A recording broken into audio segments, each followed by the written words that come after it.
Ahí está. Ya está. ¿Sí? Hola, hola, muy buenas tardes a todas, todos, todes. Bienvenidos a este espacio virtual de la Universidad Pedagógica Nacional. Hoy tenemos Unidad Querétaro. Hoy tenemos el gusto de que nos acompañe una persona muy generosa en compartir su trabajo sobre un tema que hay que decir está ausente en el espacio de la formación de las y los educadores, que es las infancias y adolescencias trans. Es un tema que provoca inquietudes desde el sentido común, tales como partir del reconocimiento del tabú de las sexualidades humanas, lo que no se ha, lo que no se dice, lo que no compete a la vida pública, lo que no compete a la educación. Y es precisamente a partir de este cuestionamiento, compete a la educación, que consideremos este espacio una oportunidad para informarnos, para aprender y para resignificar nuestro papel como profesionales de la educación. Pues hoy tenemos el gusto de escuchar a Damián Cruz, que desde el 2008 se dedica a la escucha y el acompañamiento clínico.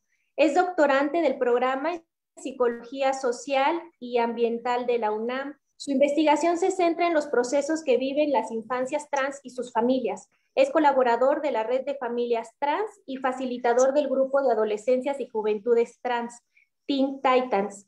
Desde el 2011 ha sido docente en diferentes universidades de México y ha impartido más de 20 seminarios independientes que versan sobre psicoanálisis, teoría crítica y teoría queer. Muchas gracias, Damián, por estar aquí con nosotros y pues te damos la bienvenida y te damos la voz. Muchísimas gracias por esta gran presentación, Paulina.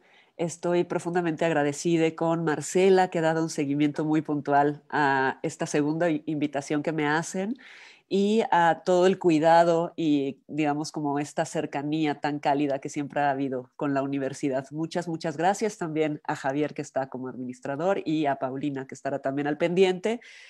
Como saben, lo que me interesa es que este intercambio sea un intercambio fértil para todos.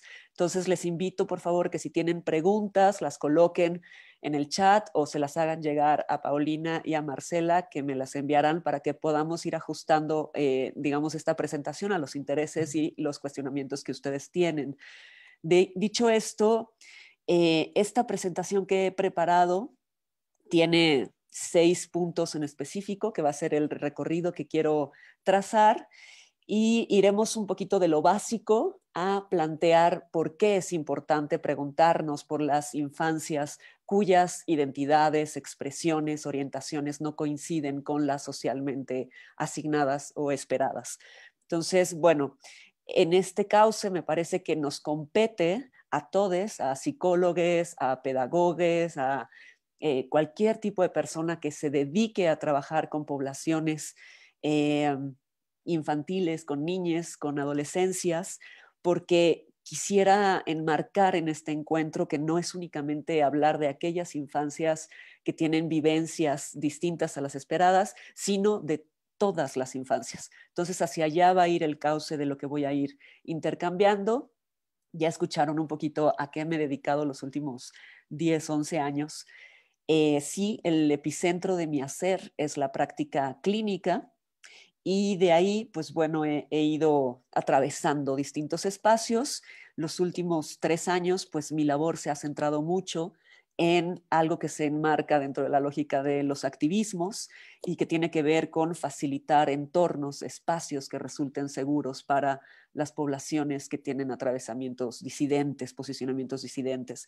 En ese sentido, he colaborado con la Red de Familias Trans los últimos 3 años. Y esta red es algo que quisiera mencionar, es muy especial a nivel Latinoamérica porque justo es una red formada especialmente por familias de niñas y adolescentes trans, en las cuales participamos muchas personas trans para generar entornos que resulten seguros, entornos que faciliten el encuentro y la convivencia entre las poblaciones. Y esta es otra manera en la que los profesionales de la educación y de la salud podemos incidir a favor de las poblaciones que socialmente son estigmatizadas o precarizadas.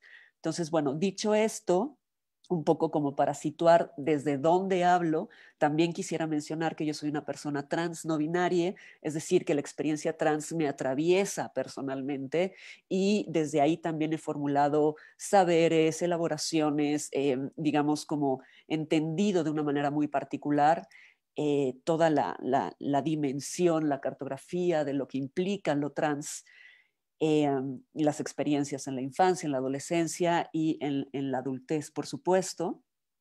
Y es desde ahí desde donde voy a hablar. Comparto esto justo para situar mi mirada, para situar mi comprensión y hacer explícito desde dónde está mi punto de enunciación, que este ejercicio me parece que es un ejercicio al cual deberíamos acostumbrarnos todos, decir desde dónde veo las cosas, desde dónde las vivo, para situar una mirada completamente parcial, ¿no? Voy a hablar desde un pedacito que me ha tocado experimentar, vivir, acompañar desde los activismos, desde la práctica clínica y pues bueno, en su momento también me dediqué a la docencia en primaria, en secundaria, en bachillerato. Entonces conozco bien también lo que implica las deficiencias que hay en todos los sistemas educativos para las poblaciones disidentes, ¿no? Entonces, desde ahí es desde donde voy a situar lo que quiero compartirles el día de hoy. Y bueno, dicho esto, eh, que solamente quiero enmarcar, me parece un principio ético hacerlo, les invito a practicarlo con frecuencia en sus distintos entornos, decir desde dónde hablan. Quiero partir por situar que digamos que el punto de partida de este intercambio será comprender de inicio a qué es a lo que nos referimos cuando hablamos de identidad de género. Entonces, bueno, la identidad de género, retomando la definición que se hace desde los principios Yogyakarta en el 2007, es la vivencia interna e individual del género, tal cual cada persona la vive. Y esta vivencia, esta experiencia puede coincidir o no con lo que socialmente se asigna. Y esta vivencia se expresa de muchas maneras. Se puede expresar a nivel corporal, a nivel vestimenta, a nivel movimientos, manera de gesticular, preferencias, gustos. Digamos que nos insertamos en un mundo generizado y parte del lugar desde el cual hablamos, entendemos el mundo, lo comprendemos, lo explicamos, tiene que ver con una posición también generizada. Entonces, la identidad de género es algo que se construye en todas las personas. Dicho esto, quiero enfatizar que evidentemente llevamos los últimos 5 años hablando un montón de identidad de género debido a las poblaciones trans, pero quiero desmarcarlo de ahí. La identidad de género es algo que se construye en todas las personas y para quienes estudiamos psicología sabemos que las investigaciones en torno a la identidad de género están, digamos, enraizadas con todas las investigaciones que se han hecho sobre los procesos cognitivos. ¿Qué quiere decir esto? El siglo XX se dedicó, hubo todo un, digamos, un entramado de investigadores cuantitativos, cualitativos, de diversas escuelas de pensamiento que se dedicaron a buscar comprender cómo se consolida la identidad. Hay varias escuelas, sabemos que está Piaget centrando todo en el individuo y Vygotsky centrando todo en la interacción social y después hubieron escuelas que hicieron como una interacción de ambos posicionamientos y desde los 60 hay investigaciones muy potentes, por ejemplo, Kohlberg a principios de los 60, toda esa década, hizo muchas investigaciones sobre cómo se consolida la identidad de género en las infancias, en todas las infancias. Y habló de que las niñas a partir de los 3 años tienen ya ubicado 2 grupos ante los cuales ubican atributos y hay una autopercepción de ellas en uno de estos 2 grupos. Y esto se va, digamos, tornando mucho más complejo conforme van complejizándose los procesos cognitivos. Para cualquier psicólogo esto no es sorpresa, es lo que estudiamos en nuestra carrera en desarrollo infantil, que son las materias más, digamos, como normativas, lineales de cómo debe de ser el desarrollo y lo asumimos como una respuesta dada, ¿no? O sea, a partir de los 3 años ya hay un rudimento muy claro de la identidad de género. Si bien estos desarrollos que, insisto, son investigaciones de los 60, 70, 80 que se van tornando más complejas, tienen toda una línea que ha continuado investigándose hasta ahora. A quienes les interese buscar sobre estas investigaciones, les recomiendo muchísimo una investigación en específico del equipo de una mujer que se llama Desiree Tobin, que en el 2011 sitúa, digamos, el modelo más complejo que se ha desarrollado para comprender cómo se consolida la identidad de género. Y de ahí vienen otras investigaciones con otras poblaciones, por ejemplo, la de Sosuls, Cristina Sosuls, que hace investigaciones con niños mexicanos, niñas de República Dominicana, es decir, como de otro tipo de poblaciones, con números muy, muy grandes, para comprender cómo en estas otras poblaciones si hay diferencias o no, e incluso una investigadora que se llama Celine Goguls, ella está desarrollando investigaciones donde equipara los procesos de identificación que viven las infancias trans en relación con sus pares cis. Todas estas investigaciones llevan 5, 6, 10 años publicándose y es información con la que se cuenta. No hay diferencias significativas en torno a cómo las niñas trans y las niñas cis consolidan sus posicionamientos identitarios. Lo que sí hay es un mundo diferenciado, es un mundo que no responde de igual manera para cualquier tipo de consolidación identitaria. Y es un poco de esto de lo que yo quisiera hablar, únicamente mencionando también las investigaciones de esta académica extraordinaria, cuya toda producción es muy potente para pensar la identidad, que se llama Lisa Diamond. Ella, en especial, lo que ha publicado en los últimos 5 años apunta a comprender que la identidad finalmente es algo que acontece de manera dinámica y que hay una plasticidad identitaria. Que esto no quiere decir que la identidad pueda cambiarse de manera consciente de un lado a otro, sino que siempre está abierta a un contexto y a las relaciones que se establecen, a cómo se distribuye eros, la vida, la libidinización en el contexto en el que se encuentra la persona. Es decir, la identidad es algo que también conforme uno va creciendo y estando en distintos entornos, está también nutriéndose y va realizando ajustes, va realizando distintas tensiones. Entonces, estos modelos dinámicos de la consolidación de la identidad también nos vienen a aportar toda una perspectiva muy potente que le da lugar a las vivencias no solamente de las personas trans, sino también de las personas cis, que también presentan cambios en sus posicionamientos identitarios.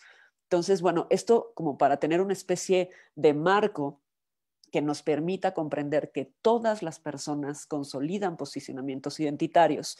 Dicho de una manera mucho más compleja, la identidad de género es una especie de ensamblaje de muchos elementos heterogéneos que están en disposición en un contexto y que son elementos erógenos, erotizados, que están cargados de líbido y que participan en este ensamblaje según también la distribución de cargas afectivas. Estos elementos tienen que ver entonces con las relaciones, con las cargas afectivas, con lo simbólico, con todo lo que el contexto pone en disposición para las infancias, en un entramado familiar que está completamente inmerso en un entramado social, sociohistórico, y que eso implica entender que la consolidación subjetiva va cambiando en relación a un contexto que está determinado histórica, política y económicamente. Entonces, aquí ya estoy empezando a darle un poco de complejidad al asunto, viéndolo desde una perspectiva mucho más sociohistórica, más, digamos, como sí, compleja. Entonces, bueno, dicho esto en torno a la identidad de género, solamente para aprovechar y puntualizar nociones básicas que es importante tener, la identidad de género es distinta de la expresión de género. La expresión de género es cómo hacemos hacia afuera explícita nuestra identidad y puede coincidir con nuestra identidad o no, dependiendo del contexto y del entramado en el que nos encontremos. La expresión de género hace referencia a nuestra vestimenta, a nuestros manerismos, a la gesticulación, a la manera en la que nos desenvolvemos en el mundo, es decir, está en cuanto a lo exterior. Y bueno, solo para puntualizar, todo esto es distinto a la orientación sexual. Es decir, la identidad y la expresión responden a la pregunta ¿quién soy y cómo me expreso? y la orientación sexual responde a la pregunta ¿quién me gusta? No tienen una articulación o un ensamblaje entre ellas, ni mucho menos, ¿no? O sea, son cuestiones completamente independientes. Esto debido a ciertas cuestiones que de repente se piensan como si estuvieran articuladas, pero no. La orientación de género no depende ni de la expresión ni de la identidad de género. Bien, dicho esto, continuaremos.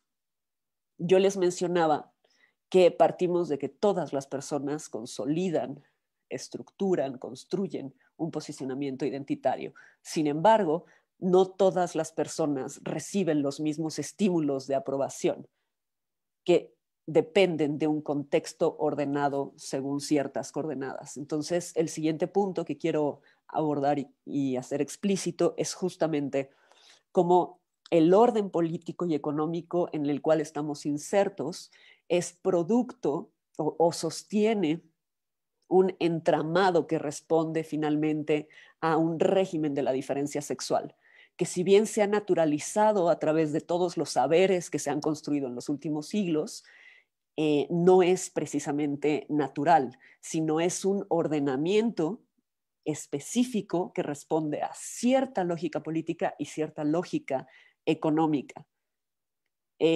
Para quienes han seguido los desarrollos que se han hecho desde los feminismos y distintos saberes, sabrán que la diferencia sexual, esto que se llama de manera popular el sexo biológico, es algo que es también un constructo cultural, es algo que responde también a un régimen escópico, es decir, a un régimen visual donde se determinan dos posiciones a través de lo que se ve en los genitales.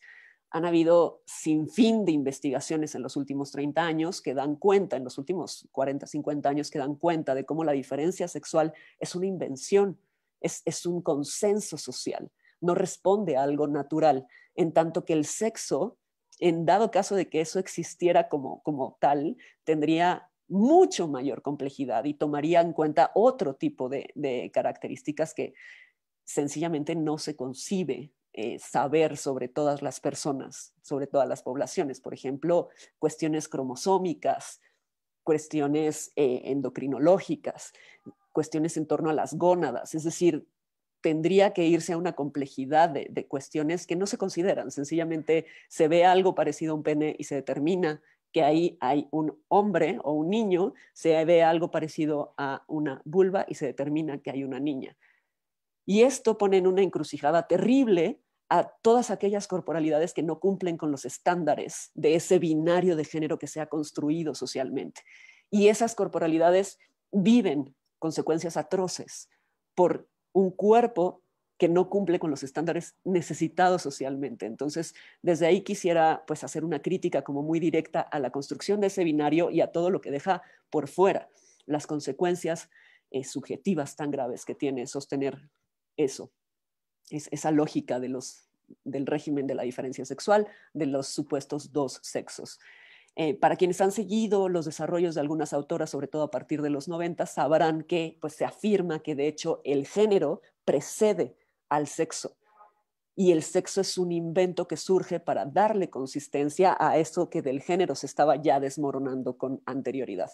Pero bueno, esos ya son desarrollos un poco más complejos que nos llevarían a otras cuestiones. Lo relevante aquí mencionar es que estamos en un régimen de la diferencia sexual del cual se desprende una epistemología política de los cuerpos.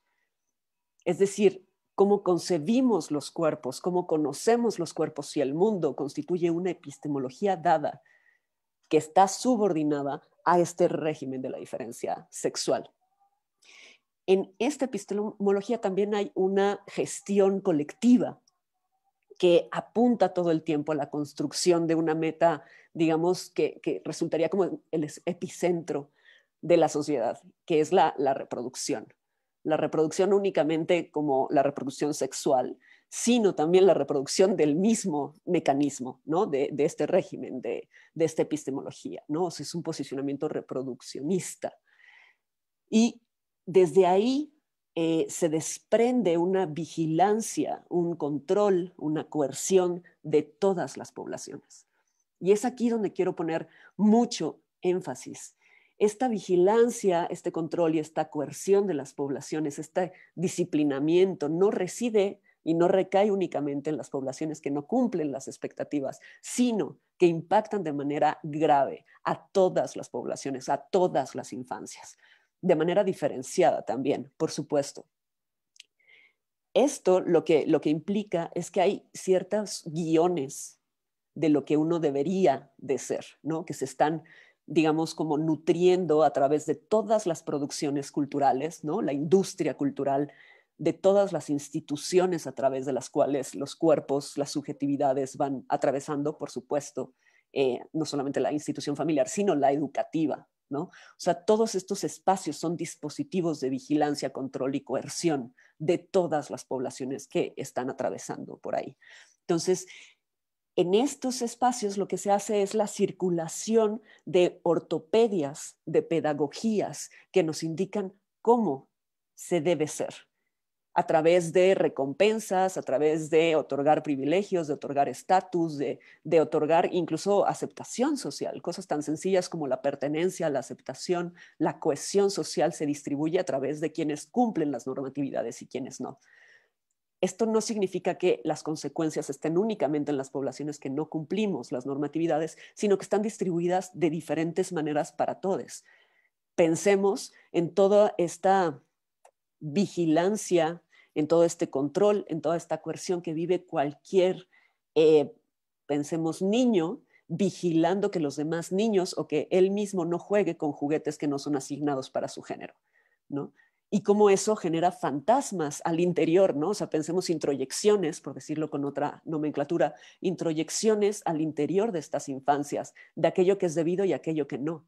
Y lo que no es debido es porque tendrá consecuencias en su aceptación social, en su interacción social. Entonces, no es únicamente las consecuencias para las poblaciones disidentes de estos órdenes. ¿A qué es lo que quiero ir con todo esto? Es que toda esta articulación tan compleja de distribución de vulnerabilidades, de oportunidades, de privilegios, de estatus, de bienestar, lo que genera son costos. Y aquí quiero hacer un movimiento de manera explícita. Estos costos, que serían los malestares subjetivos correspondientes a esta época, no son un producto de los procesos de individuación, sino de toda la colectividad, de toda la sociedad, de su ordenamiento a través de este régimen de la diferencia sexual, de esta epistemología política del cuerpo, de esta gestión colectiva en aras de una lógica reproductiva. Eso es lo que genera los malestares subjetivos, porque la psicología, parte de los grandes daños que ha hecho, de las consecuencias atroces que ha tenido en la movida de capitales que hace la psicología y el psicoanálisis, lo que nos ha hecho pensar es que son malestares que se desprenden de lo individual y que hay que darles una atención individualizada. Lo que estoy tratando de plantear es que son malestares subjetivos que se producen desde cierto ordenamiento social y que, claro, en ciertas poblaciones son más evidentes, pero eso no quiere decir que no impacte a todas las poblaciones. Lo que quiero enfatizar en esta presentación es que es una responsabilidad no únicamente con las poblaciones trans, sino con todas las infancias y con todas las adolescencias de inicio. En realidad es con toda persona. Y aquí hay una responsabilidad que yo les invitaría a todos los psicólogos, las personas que se van a dedicar a educación, que están en este tipo de estudios, para entender que no es únicamente pensar cómo voy a incluir a las poblaciones disidentes, sino cómo genero entornos seguros para comprender que la diversidad es una expresión de la salud, que es una expresión que nos atraviesa a todos y que el hecho de que nos vivamos cisgénero o heterosexuales no exime que vivamos los efectos subjetivos que tienen estas formulaciones que vienen del entramado político en el que estamos insertos.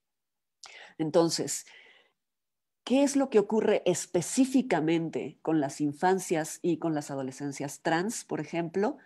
Pues algo que muchas de las investigaciones que les había mencionado en torno a la identidad de género señalan desde hace muchas décadas, es que cuando la infancia se expresa en torno a, por ejemplo, una posición en cuanto a su identidad de género, a ciertos gustos, a ciertos intereses, inquietudes, y el entorno se los acepta, lo que se genera es una consistencia cognitiva, que es una especie de, digamos, como si amarrara lo que se está construyendo interiormente en la niña con lo social, y entonces se le da como una especie de retribución, se hace una especie como de consistencia, tal cual. O sea, se afirma que lo que se está construyendo al interior está bien porque coincide con lo que lo exterior exige. En las infancias trans, esto puede que no ocurra. No en todos los casos, porque hay familias que aceptan y hay familias que acompañan y hay familias que, si la niña tiene ciertos intereses y ciertos gustos, al igual que con sus demás hermanos, hermanas, hermanes cisgénero, se los otorgan y se los conceden. Y eso significa que esa infancia, aunque tenga un posicionamiento que no responde a las lógicas sociales, está teniendo también consistencias cognitivas, ¿no? Constancias cognitivas. En las infancias que no ocurre esto, que puede ser cualquier tipo de posicionamiento, no únicamente en las infancias trans, pueden ser infancias que sencillamente se viven y se expresan de manera distinta a lo que socialmente se espera, no se consolidan estas consistencias, estas consonancias cognitivas, que serían la base de aquello que eventualmente deviene como el autoconcepto, la autoconfianza, el autoestima. Digamos que son las bases rudimentarias, estas primeras confirmaciones que el entorno hace de las construcciones cognitivas que está haciendo la niña en un momento dado. Entonces, desde ahí podemos ver cómo aquellas personas que no cumplen con las normatividades que exige el mundo social, que exige su exterior, empiezan a tener detrimentos en lo que eventualmente van viviendo como aceptación por parte de sus vínculos primarios, por parte de sus entornos afectivos. Y esto genera, por supuesto, detrimentos en cuanto a la consolidación del autoconcepto, de la autoestima, de la confianza en el entorno y en sí mismos. Y esto, por supuesto, es el sedimento desde el cual empiezan a venir otro tipo de afecciones, otro tipo de efectos, porque será común que si el entorno me dice que lo que yo elijo y lo que a mí me gusta y lo que resuena conmigo está mal y que no lo puedo mostrar, entonces tengo que empezar a silenciarme y a aprender a no mostrar quién soy. Y estos son mensajes que la niña recibe de manera constante, especialmente para quienes están construyendo feminidades donde socialmente no se esperaría que hubiesen posicionamientos femeninos. Porque como vivimos en una cultura exageradamente machista y misógina, ahí es donde se sitúa desde su lugar más, digamos, como primario, la violencia, la precarización, la marginación hacia estas poblaciones. Entonces, lo que aprenden las niñas es a silenciarse, a protegerse, a entender que hay algo que está siendo distinto en ellas y que el entorno, el mundo social, le deposita un rechazo, un estigma, un desplazamiento ante esas construcciones.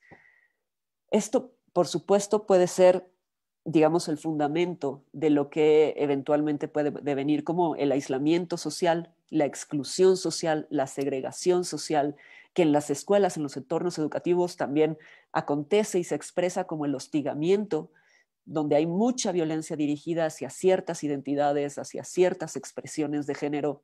Invariablemente, si la infancia se vive desde el marco de lo trans o no. Y esto es de manera explícita, insisto, hacia estas infancias, pero está vigilando y controlando a todas las demás también. Está exigiendo mostrar ciertos roles, ciertas posiciones, ciertos gustos e intereses para, por ejemplo, en los niños generar quienes son respetados, quienes son aceptados, quienes participan socialmente de estos espacios y quienes no. Y sabemos que la pertenencia social, la alianza social, se teje también a partir de la exclusión. Entonces, lo que nos toca preguntarnos en los entornos educativos es cómo frenar este tipo de dinámicas, cómo proponer otro tipo de dinámicas de inclusión, de pertenencia, de cohesión social, cómo distribuir otro tipo de aceptación entre las poblaciones, cómo distribuir de manera distinta el reconocimiento. Esto es parte de los compromisos que se tiene para cualquier persona que esté en grupo y que implica también reformular en relación a quiénes son referentes en la escuela. Hay referentes de diversidad, qué materias retoman de manera constante, temas que tengan que ver con diversidad, no únicamente de género o de orientación sexual, sino también de capacidades, por ejemplo. O sea, la escuela está inmersa en un núcleo atroz de capacitismo y tenemos que empezar a concebir la neurodivergencia desde otro lugar, también como una expresión de la diversidad y de la salud que nos atraviesa a todos, porque de lo contrario solamente son articuladores de posicionamientos mayoritarios las escuelas, domesticaciones que se hacen de las corporalidades, las subjetividades y las expresiones para generar como homogeneidades que son falsas, ¿no? Que son ilusorias, que solamente están dentro de la lógica de la representación, pero no de lo que viven las personas. Y esto, insisto, tiene consecuencias subjetivas, efectos subjetivos, malestares corporales y subjetivos para todas las poblaciones.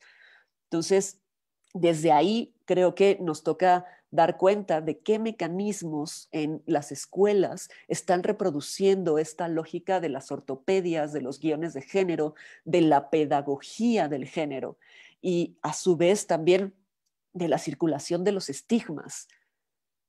¿Cómo podemos intervenir los entornos educativos para que se celebre la diversidad? No únicamente para que esté presente, sino que sea una presencia que se habla, que se reconoce, que se puede enunciar, que está bien, ¿no? Y esto, insisto, no es nada más en los contenidos, es en la estructura de la escuela, es en quienes están ahí formando parte del equipo.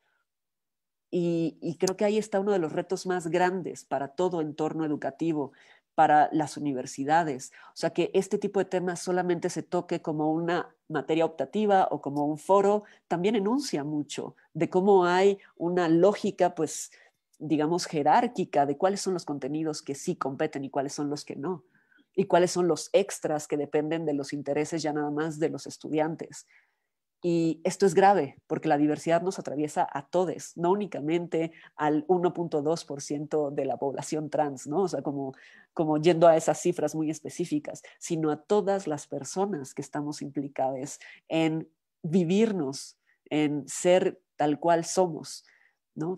Y esto implica, por supuesto, pues salir de estas lógicas esencialistas, naturalizadas, y entender que la diversidad nos compete, nos atraviesa a todos, ya sea en nuestros espectros como fantasmagóricos y en nuestras maneras de perseguirnos o en nuestras vivencias cotidianas, ¿no? Creo que también hay que diluir esas lógicas de que a las personas cis no les atraviesa la diversidad o que a las personas heterosexuales solamente tienen un posicionamiento heterosexual, como si las fantasías no estuvieran recubiertas de manera tan potente de la alteridad, ¿no? O sea, sabemos que el deseo es una construcción que está siempre en relación con aquella parte del deseo del otro y que tiene, pues, en esa conglomeración cuestiones súper complejas e interesantes, ¿no? O sea, la erótica es eso. ¿No? Es algo que tiene que ver con la alteridad, con la exterioridad, con el más allá, las fantasías que componen el imaginario de la relación sexual para los varones cisgéneros y heterosexuales, está atravesada por las fantasías que tienen que ver también con la homosexualidad entre varones. Si no, pregúntense por las prácticas que les interesan y habrán ahí algunas respuestas. Bueno, ¿cuál sería el compromiso de los psicólogos, de las personas que se implican en los entornos educativos? Me parece que problematizar el qué sería un entorno seguro para todas las poblaciones. ¿Cómo generar en el aula entornos seguros? ¿Qué significa eso para también intentar llegar a las familias, que las familias puedan escuchar, acompañar, sostener? Porque me parece que de repente trabajamos muy en lo micro, por ejemplo, en la psicología, ¿no? Bueno, sabré hacer en el consultorio, que el consultorio sea un espacio seguro, pero el compromiso de cualquier profesional de la salud es que cualquier entorno sea un entorno seguro y que eso implica ir a las escuelas, implica ir con las familias, hablar con la familia extensa, implica estar exponiéndose afuera del consultorio. Y esta es un poco la propuesta que yo he hecho insistentemente, el acompañar a las poblaciones de la diversidad, especialmente en la infancia y en la adolescencia, exige que salgamos del consultorio. Exige que no pensemos que la intervención está ahí, porque no es ahí en el 1 a 1 con la niña o el adolescente, es en los entornos en donde están. Y esto es complejo porque implica reformular nuestro hacer. Cuando llega, por ejemplo, una mamá y nos cuenta, es que pues mi hija fue diagnosticado por una psicóloga con trastorno de la identidad de género y que tiene disforia de género y entonces estoy buscando una psicóloga. Es como, a ver, ¿usted cree que su hija quiere ir a un psicólogo? ¿O por qué tendría que ir a un psicólogo? Creo que desde ahí es la pregunta inicial. ¿Qué es lo que se tiene que intervenir? Y lo que urge que sea intervenido, sin duda, es el entorno, son las dinámicas sociales, son las prácticas sociales, es la misoginia que circula de manera tan evidente en todos los entornos educativos. Es esta desigualdad atroz que hay en este régimen de la diferencia sexual y cómo impacta a las niñas y a todo posicionamiento que no obedezca a la norma. Es ahí donde se tiene que formular, es ahí donde se tendría que pensar, porque de lo contrario, lo único que se está ejerciendo es una patologización, que lo que sigue es precarizando a las poblaciones de la diversidad o de la disidencia. Entonces, desde ahí es desde donde quiero poner como estas preguntas. ¿Cuál es nuestro hacer?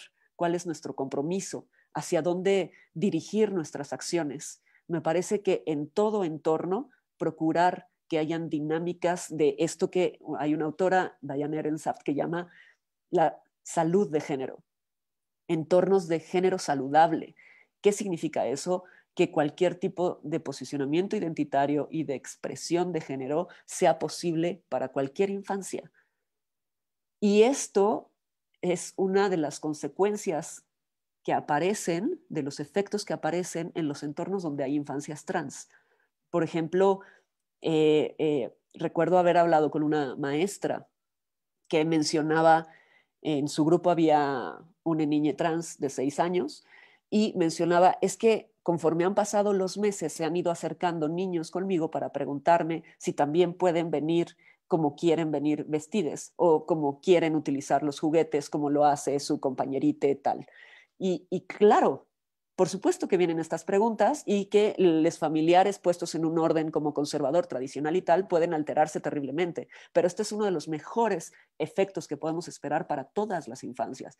Y lo ideal sería que no pasara únicamente si hay una infancia trans que es entendida por el entorno, sino que fuese algo que estuviese a disposición de cualquier niña, que puedan vivir su disidencia, porque la infancia es disidencia.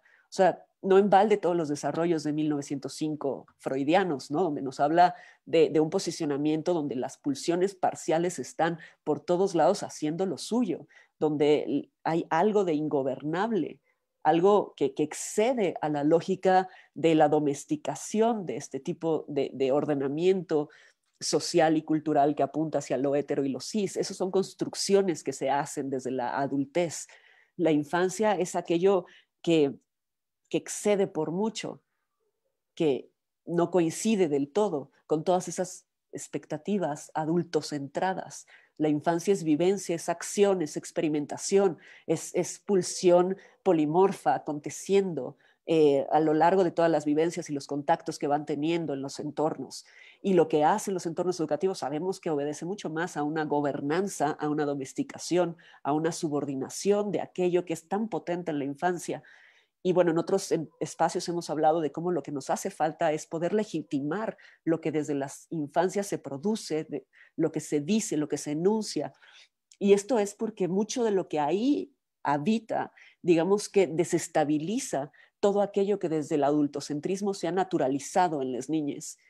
Y por eso es que se les calla a las niñas. Lo primero que se dice desde la psicología cuando acontece una infancia o llega una infancia a un espacio que no responde a las expectativas sociales es que está confundido o que tiene un trastorno o que hay algo que funciona del orden de la desviación, o si hay por ahí un psicoanalista atrevido, dirá perversión, ¿no? O sea, este tipo de cosas que marcan lo que sí y lo que no dentro de lógicas de patologización y de estigmatización que precarizan las condiciones de las poblaciones.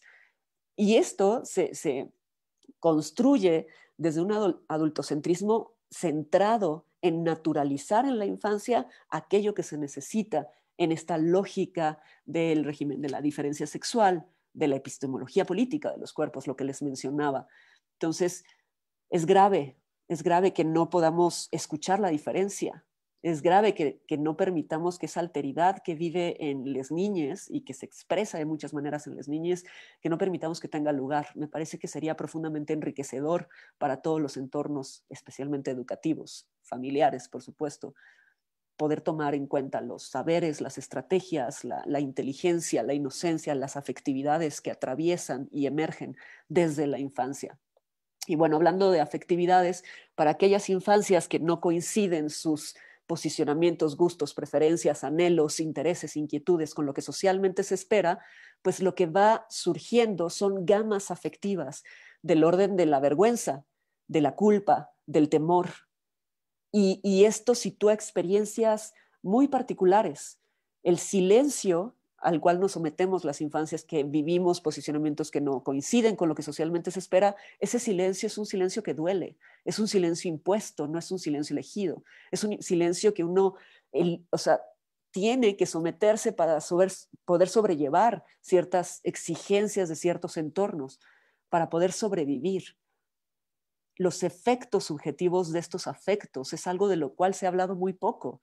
Infancias que viven avergonzadas de lo que viven, de quiénes son, que tienen que esconderse, infancias que son constantemente vigiladas por sus entornos, entonces no tienen privacidad, no tienen intimidad, están todo el tiempo siendo controladas y esto, por supuesto, que va en detrimento de el bienestar, de la salud de cualquier niña, niño, niña. Me parece que los profesionales que nos dedicamos a esto, que estamos todo el tiempo inmersos en los entornos educativos, tendríamos que evitar este tipo de situaciones.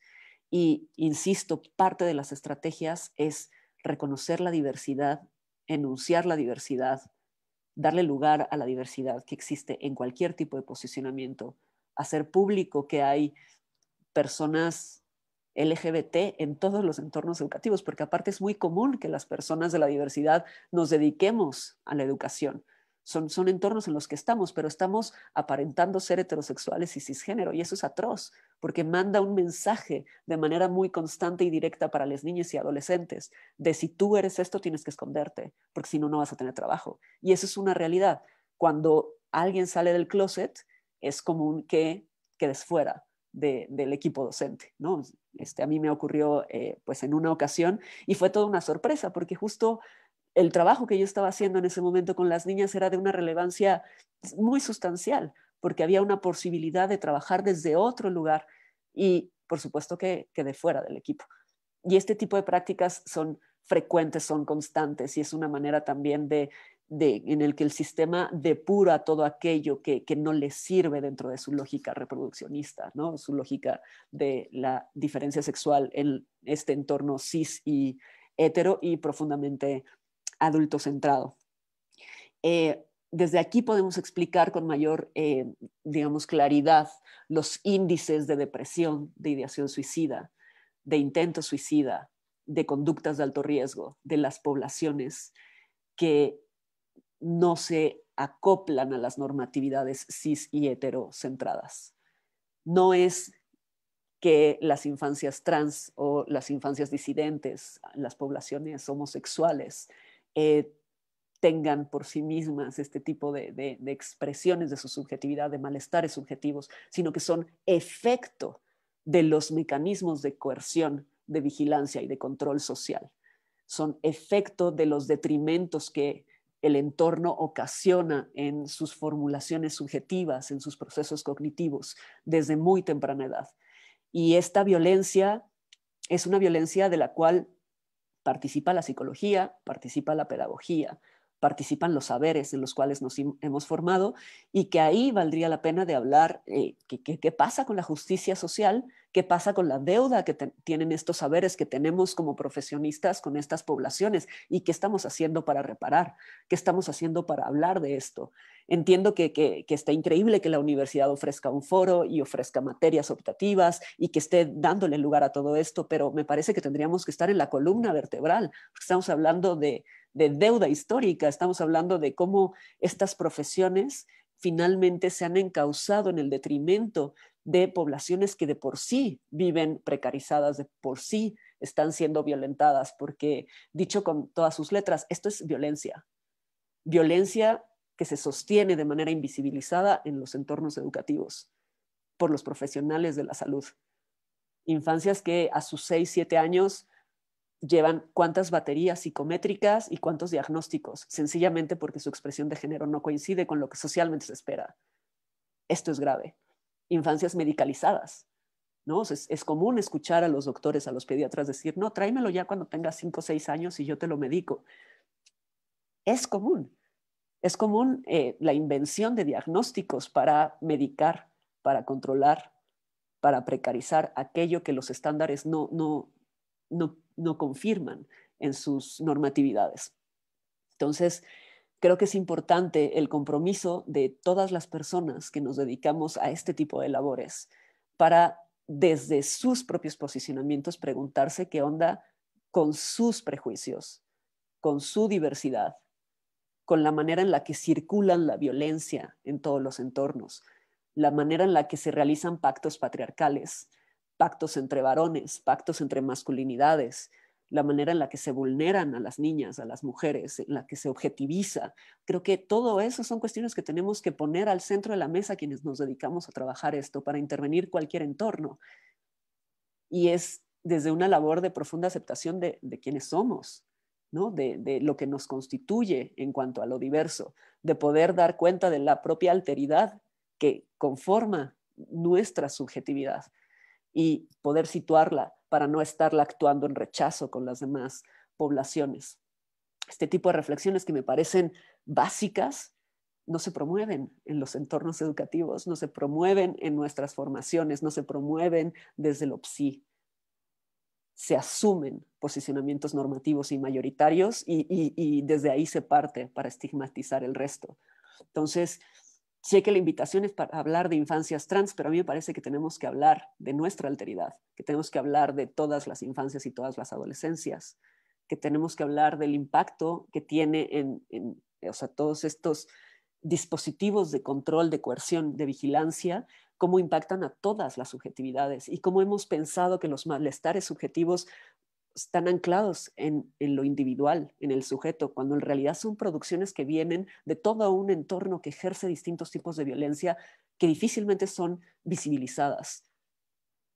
Para eso estamos aquí, para dar cuenta de las violencias que atraviesan los entornos, nuestras profesiones, nuestro hacer. Y creo que eso es un poco lo que tendríamos que estar haciendo para incidir a favor de todas las infancias y todas las adolescencias y no únicamente pensar qué voy a hacer cuando haya una infancia trans en un salón de clases. No es ese el tema. No sé si hasta aquí hay preguntas. Sí, ya vi. Sí, hay dos comentarios y me gustaría dar lectura. El primero dice, una compañera dice, recuerdo que cuando comenzaba a escuchar acerca del lenguaje inclusivo, había un debate alrededor de si su utilización era correcta. Y recuerdo sobre todo esta frase que me hizo posicionarme ante esto. Lo que no se nombra, no existe. La importancia de ser nombradas, nombrades, de enunciarnos, de dar lugar en los discursos para empezar a dar lugar en el espacio, en el entorno social. Este es una opinión y un comentario, me parece que viene bastante bien con lo que estás planteando. Y también otra compañera dice, ahí voy. Hola, muchas gracias por compartir. Damián, se habla de involucrar a la familia en dicha problematización sobre el reconocer las infancias trans.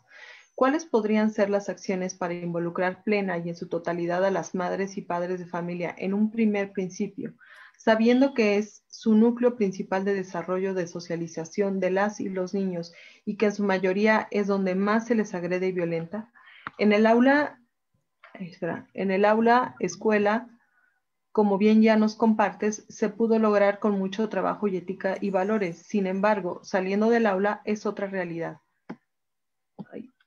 ¿Cómo romper epistemológicamente dichas prácticas que socioculturalmente están construidas? Construimos en muchas ocasiones de manera muy egoísta. Estos son ahora los dos planteamientos y preguntitas ahí muy fuertes. Muchísimas gracias por leerlas y ponerlas aquí en el chat, Marcela. Bueno, partiré por celebrar muchísimo esta mención en torno al lenguaje incluyente o inclusivo. Sí, lo que no se nombra no existe. Tener categorías da espacio. A veces las categorías también normativizan y por eso hay personas que son nómadas de categorías y por eso vamos deslizándonos entre categorías, porque de repente se agota el espacio que daba una categoría porque las normatividades empiezan a sedimentarse. Sin embargo, me parece importante que demos espacio a aquellas existencias que quizá no coinciden con nuestra cosmovisión o con el binario de género en específico, pero que son legítimas también. Y por ahí leí una frase que me parece importante mencionar. No es únicamente usar con elegancia la E, ¿no? Y saber hablar en distintas categorías y pronombres y tal, sino atrevernos a trastocar nuestras cosmovisiones y nuestra manera en la que vivimos en el mundo. Esa es la apuesta. No es únicamente maquillar a través de lo que políticamente correcto es y entonces evitar las controversias, sino atrevernos a comprender lo que significa el uso de la E, el legitimar lo no binario, el entender que hay un lenguaje neutro, el entender que hay una diversidad de posicionamientos posibles, de eróticas posibles, y que esto significa, por ejemplo, comprender que los varones menstruan, ¿no? O sea, es llevar a la realidad, no únicamente saber hablar, sino alterar, modificar, desestabilizar todas las estructuras que nuestro lenguaje nos marca como imposibles, porque por muchos lados se menciona que los posicionamientos trans es una apuesta por lo imposible.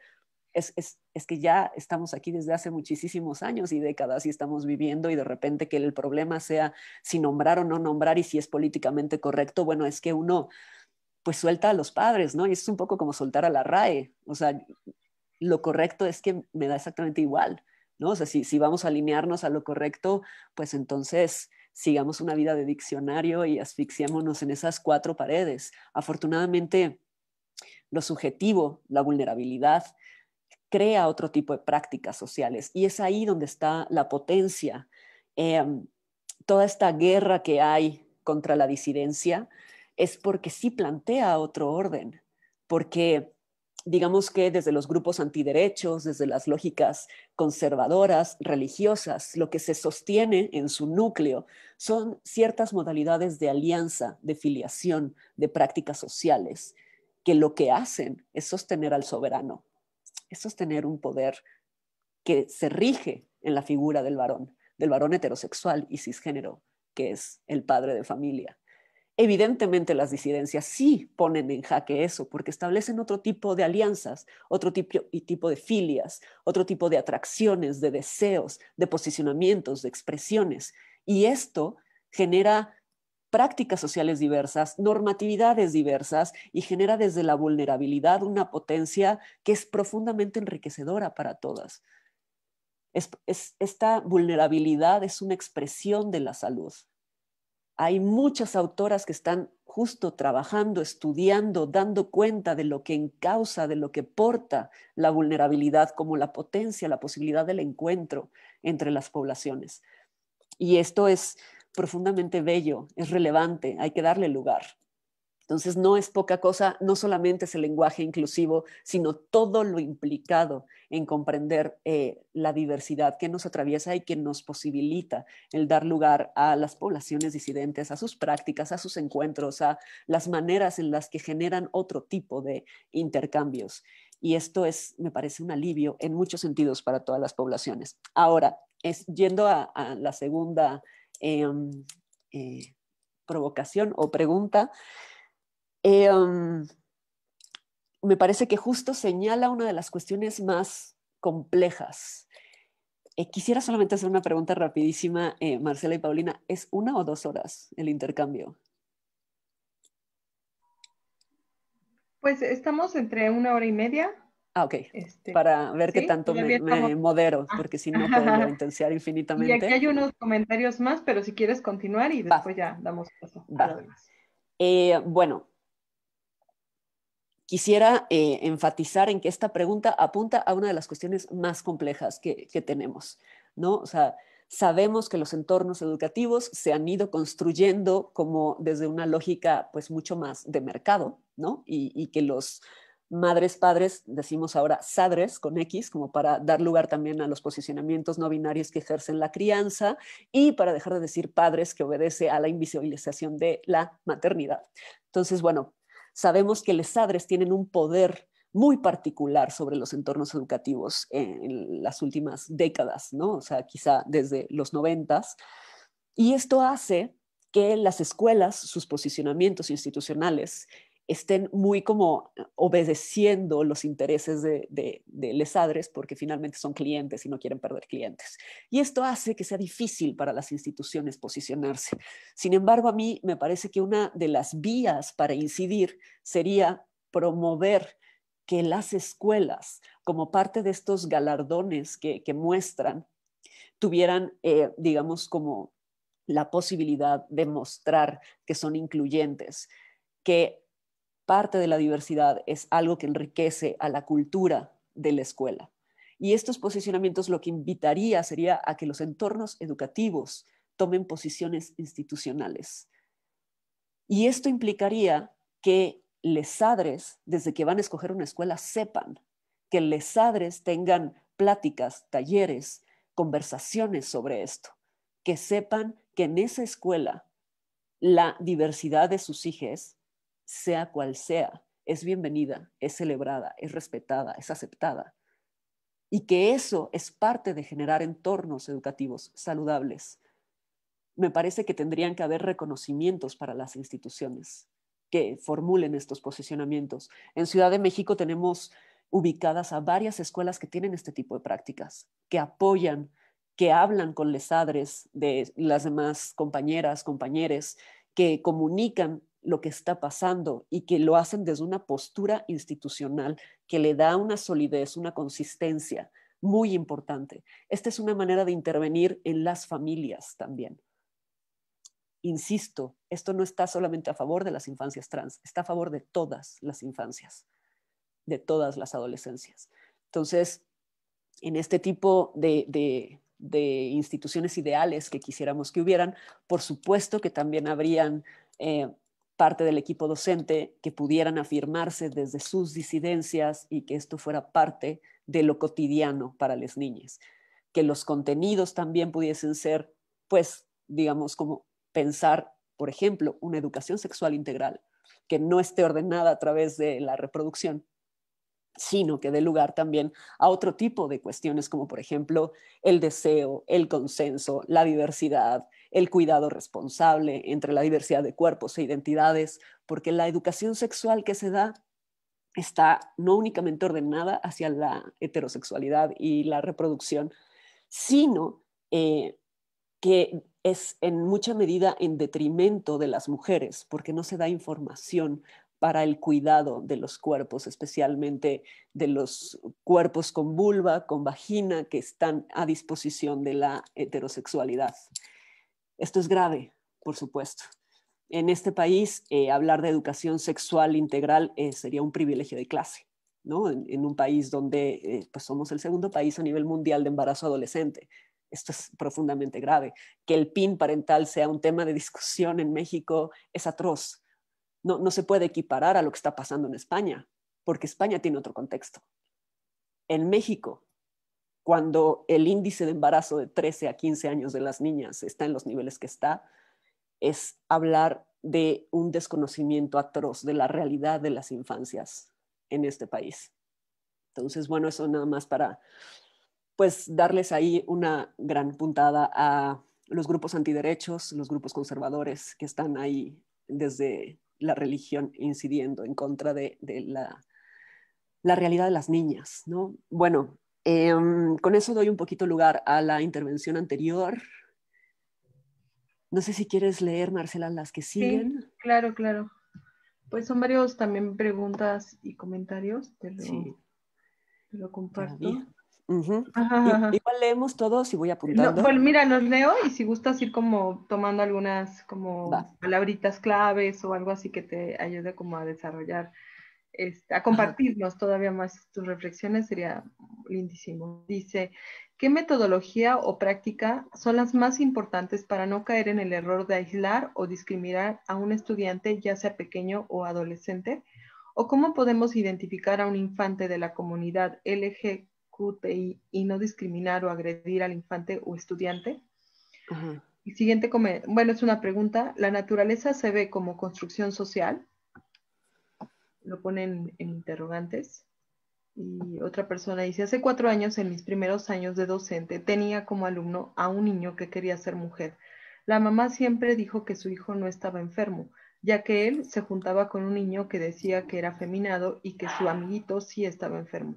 La mamá, la dirección se negaron a darle continuidad de un trabajo de respeto dentro y fuera del aula. La escuela es católica y esto influyó mucho en cortar el trabajo. Otra compañera nos comenta, este tema pudiera parecer ajeno a nuestro ejercicio educativo, pero coincido totalmente con quien expone, que justo quienes nos dedicamos a la educación debemos tener las herramientas para identificar las necesidades que tienen las y los estudiantes, principalmente desde la infancia temprana, en cuanto a su identidad de género. Y buenas tardes. Mi pregunta es si consideras óptimo o necesario que pudieran abrirse espacios alternativos a las escuelas donde abordar y apoyar, acompañar al sector infantil y juvenil con metodologías holísticas.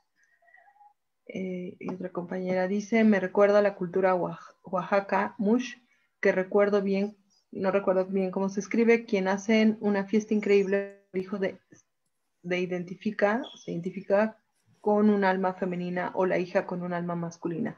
Esto tiene que ver más de las almas que nos constituyen, que son almas diversas. Y hay otro comentario que a mí me enviaron, dice, ¿qué pasa con las infancias y adolescencias en las comunidades donde no llega una educación como tal? ¿Cómo podemos empezar a entrar con este tipo de educación a las comunidades sin un rechazo de ellas sobre el tema? Y ahí está. Bueno, me parece que con estos aportes o comentarios tendremos y que tendré que apurarme un poquito. No, tenemos, ya me dijeron, una horita más y bueno, esperemos que tú también tengas el tiempo. Ok, bueno, entonces vamos dándonos tiempo. Sí, gracias. Agradezco muchísimo a quienes se están tomando en serio este intercambio y están poniendo sus preguntas y sus inquietudes, sus experiencias. Justo de eso se trata. Ojalá en algún momento mucho más amable con nosotros pueda ser en presencial y pueda estar yo en Querétaro y podamos platicar, que me daría muchísimo gusto. Y bueno, dicho esto, sitúan cuestiones que son complejas de elaborar y que yo invitaría a que pensáramos entre todos, ¿no? O sea, finalmente, pues sí, llevo yo un rato, unos años pensando sobre estas cuestiones, pero no es fácil como buscar resolver.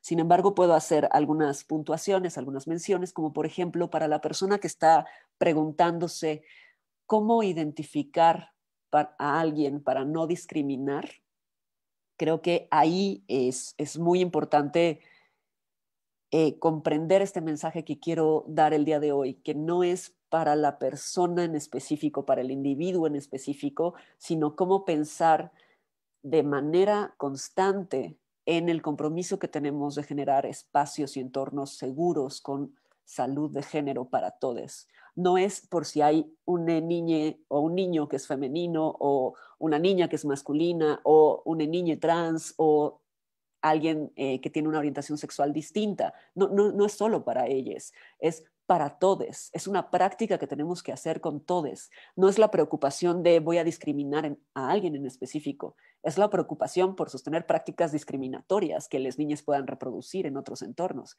Eso es lo grave.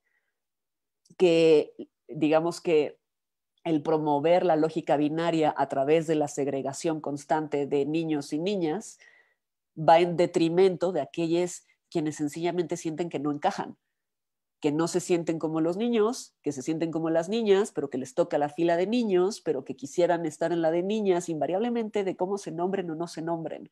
Segregar por sexos biológicos y naturales, y ahí iré a lo siguiente, que ya medio que había hecho un recorrido, pero lo retomo, es legitimar este régimen de la diferencia sexual, que insistimos en que es una organización que está en crisis desde los 40 a los 50 del siglo pasado y que todo su desquebrajamiento está formulando malestares subjetivos para todas las poblaciones, está teniendo efectos para todos nosotros, no únicamente para las poblaciones que nos vivimos desde la disidencia.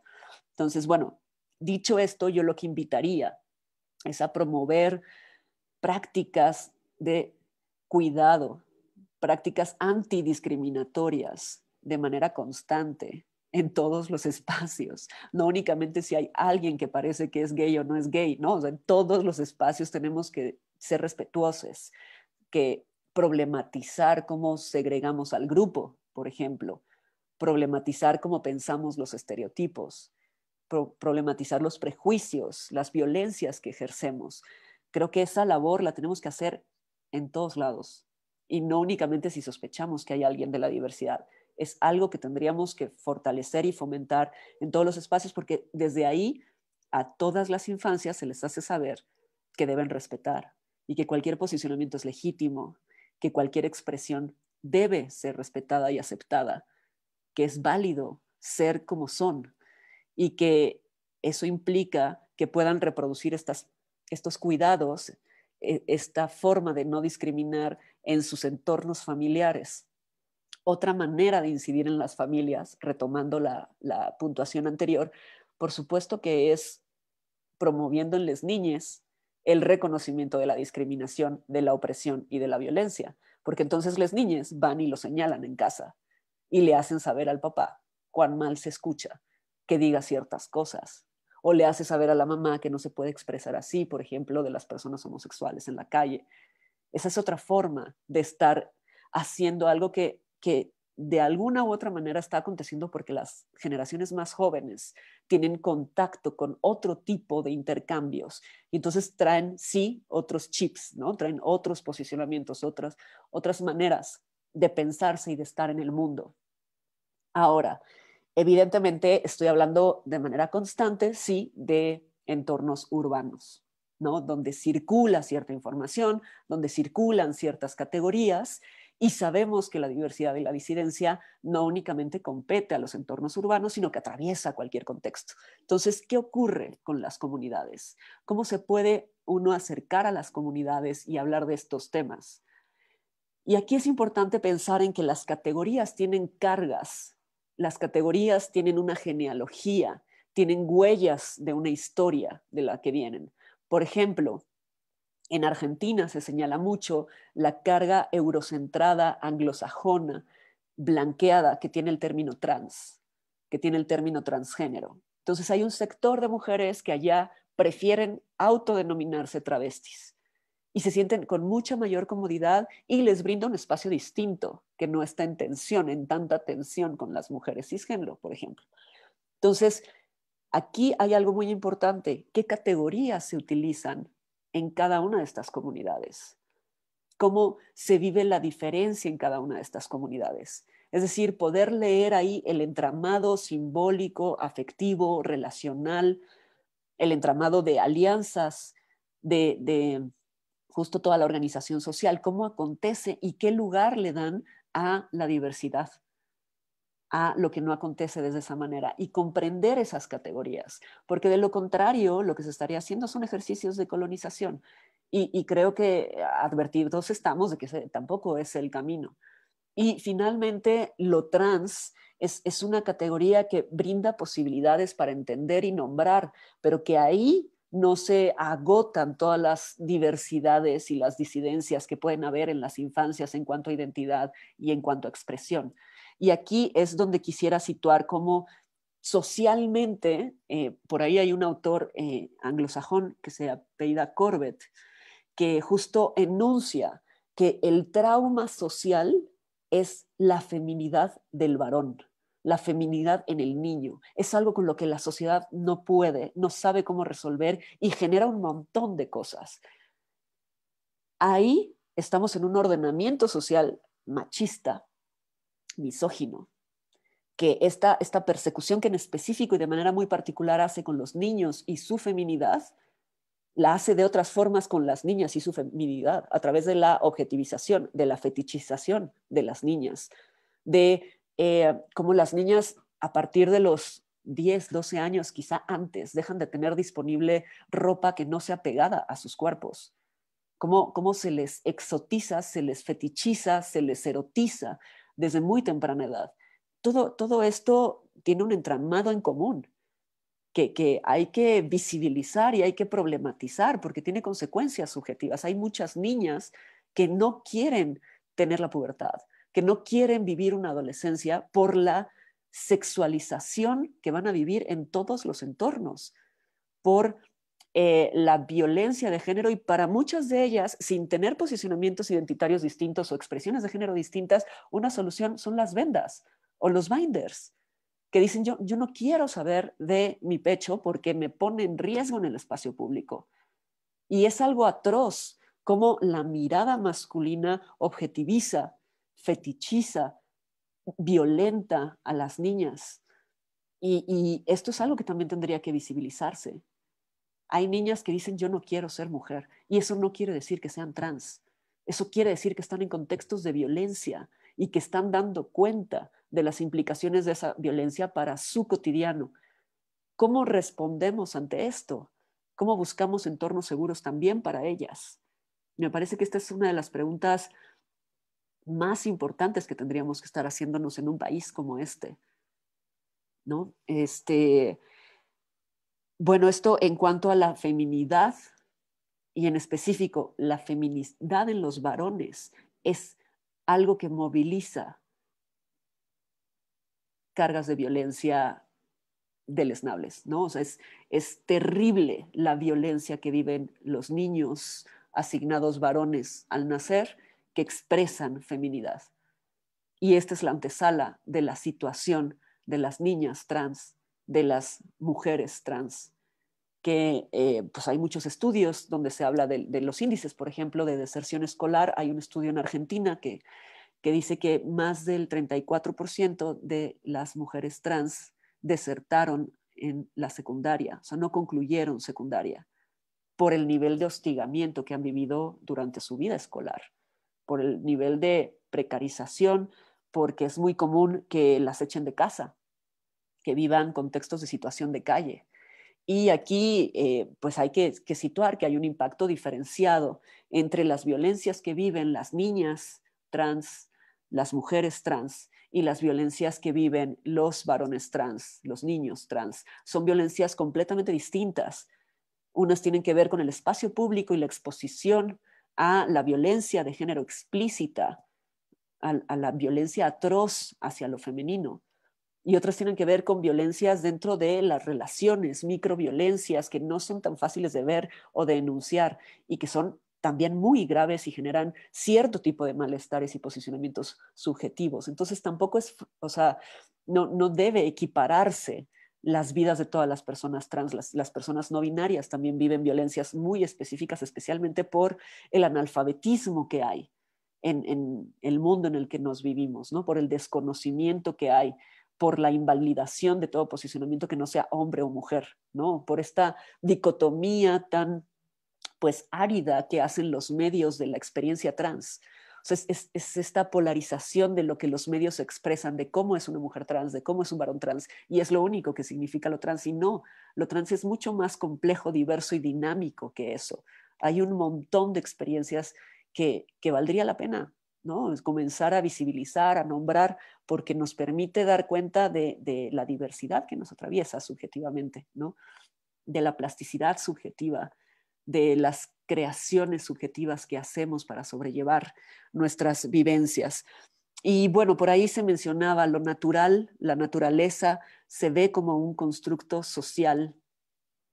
Es una pregunta que ha tenido desarrollos, no sé, los últimos siglos, ¿no? O sea, no es una pregunta que yo vaya a saciar en este momento. Me parece, desde lo poco que yo podría decir, que ahí donde se dice naturaleza o natural, se intenta legitimar un orden, se intenta darle cierto estatuto a cierto tipo de cosas. Por ejemplo, yo recuerdo cuando salí del closet a los 16 años con mi padre, lo primero que me dijo fue, pero es que eso no es natural, ¿no? O sea, ¿Qué es lo natural en lo humano? Que los cuerpos con vulva sirvan en aras de la reproducción a los cuerpos con pene, que por haber nacido por un cuerpo con cierto, no sé, expresión fisiológica, entonces deba tener el pelo largo por toda la vida y lo ideal es que aprenda cierto tipo de prácticas. Creo que se dice natural o naturaleza ahí donde se quiere invisibilizar un proceso de opresión que responde a un ordenamiento político y económico entre los cuerpos. Entonces, creo que es político ahí donde se dice natural. Y creo que mencionar lo natural aspira a legitimar cierto orden que va en detrimento de las vivencias que no coinciden con esas normatividades. Yo donde se dice natural o naturaleza pondría normatividad, quizá como un símil. Finalmente no hay nada de natural en el cuerpo. Somos un artificio, somos un artífice en muchos sentidos, ¿no? Hay un texto de Susan Stryker del 93, donde habla sobre, o sea, como que hace una especie de equiparación o relectura entre el monstruo de Frankenstein y su posición como mujer transexual.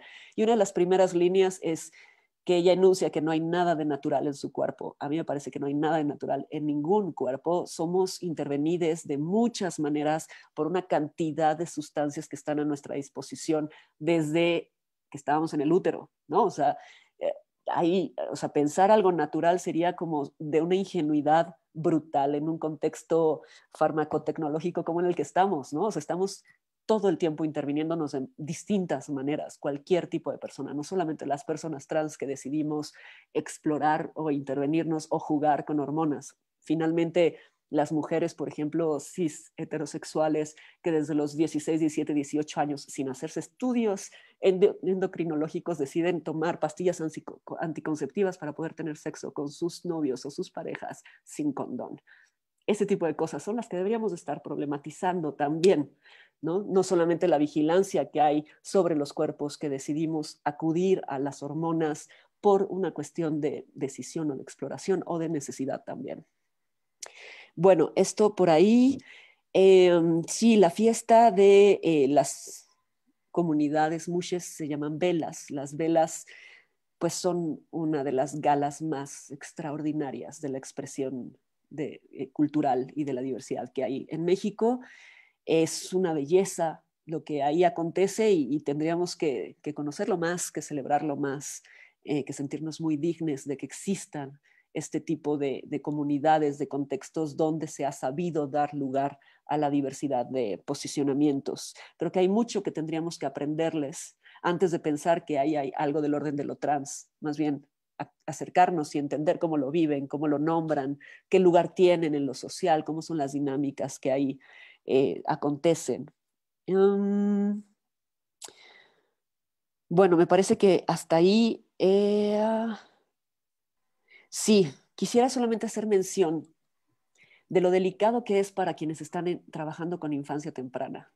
O sea, creo que ahí es donde tendría que promoverse otro tipo de dinámicas. Hay una responsabilidad enorme. A mí me parece que con infancia temprana tendría que estar la gente, las personas con más cuidado afectivo, con posicionamientos éticos forjados a mano, labrados a mano, con una sensibilidad y una empatía por lo humano desde un lugar profundamente amoroso. Ojalá y así fuera, porque hay muchísima delicadeza en la labor que hacen quienes se dedican a trabajar con infancia temprana y creo que es de una responsabilidad enorme. Bueno, esto en cuanto a los comentarios que llevamos, creo que hay más, me parece, ¿no? Sí.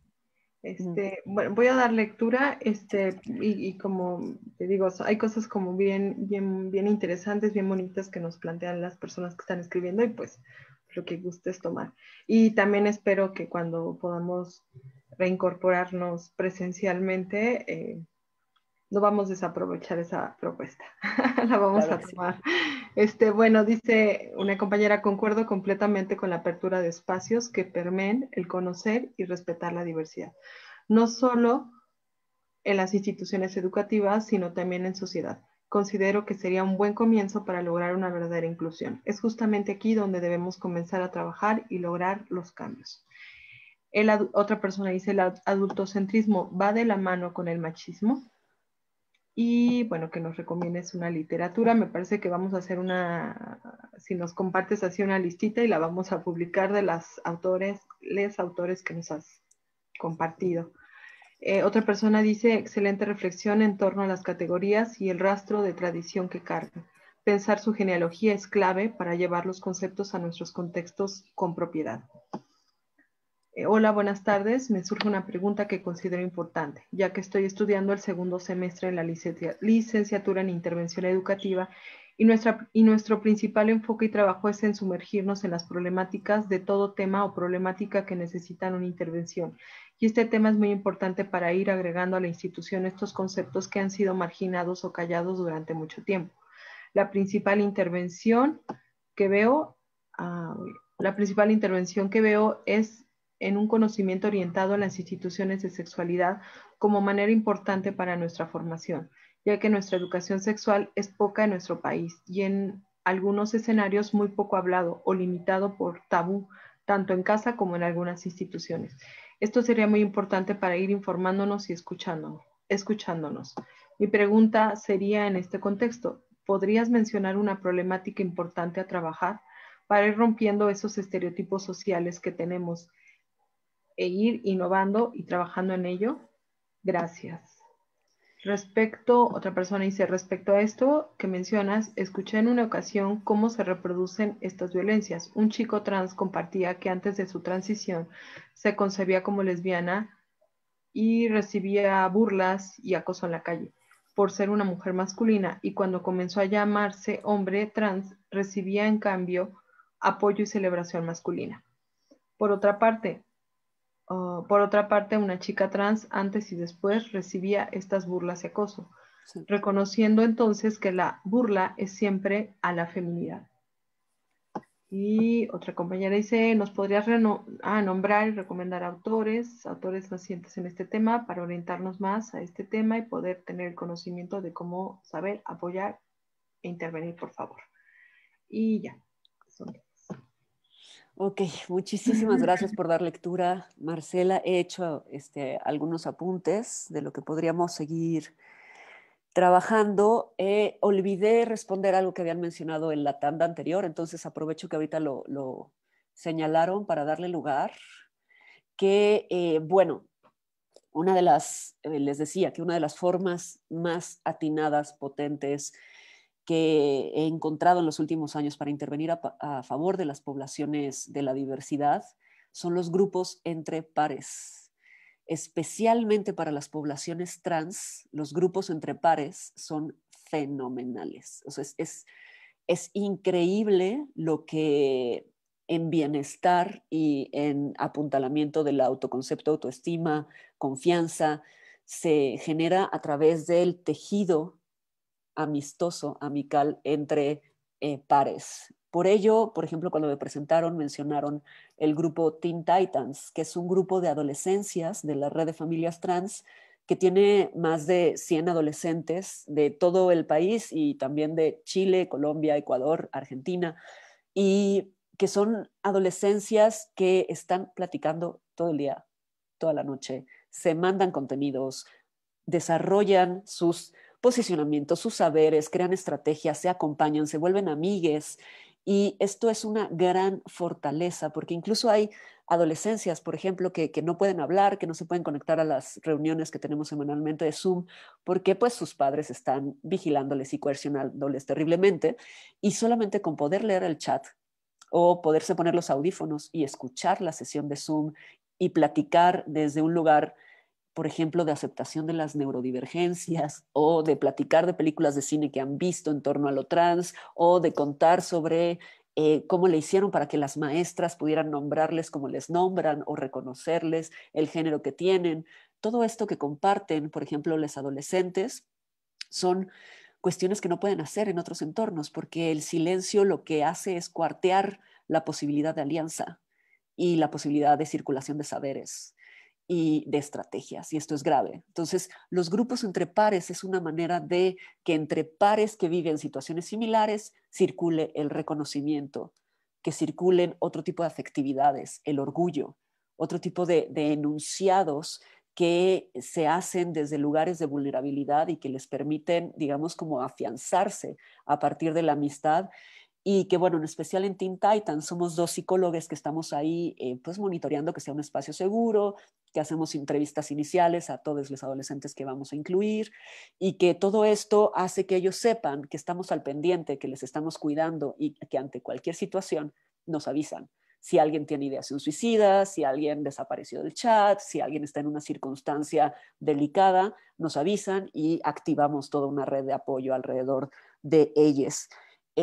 Menciono la red de familias trans, pero como la red hay muchísimas organizaciones, afortunadamente en todo el país. Los últimos 3 años las mamás han construido muchas organizaciones y me parece importante mencionar la labor de Rebeca Garza, de Ilse, con Queretrans, de Polo, que también está en Queretrans, que es una organización que está en Querétaro y que nos está enseñando cómo hacer las cosas. Son admirables las labores que hacen desde allá. Entonces, acérquense a sus páginas, vean sus actividades, vean qué proponen, desde dónde están pensando las cosas. Así como Queretrans, hay muchas otras organizaciones que están en Ciudad del Carmen, Campeche, por ejemplo, Yucatrans, hay muchas que están en el norte del país, en Guadalajara, como Impulso Trans. Entonces yo les invitaría a que busquen, la información está ahí, ¿no? O sea, todas tienen Twitter, Facebook e Instagram, ¿no? Entonces ponen Queretrans y pueden estar en contacto y si eventualmente conocen a una familia, una infancia, una adolescencia que requiera apoyo, ahí hay grupos, ahí es con quién. Yo creo que más que buscar especialistas, busquemos las organizaciones que desde las personas trans se han ensamblado y lo que desde ahí se posibilita. Entonces, bueno, en este sentido, creo que cuando preguntan por autores, yo lo que les invitaría es lean a personas trans, escuchen a personas trans, busquen qué están produciendo desde su lugar de agencia epistémica las personas trans.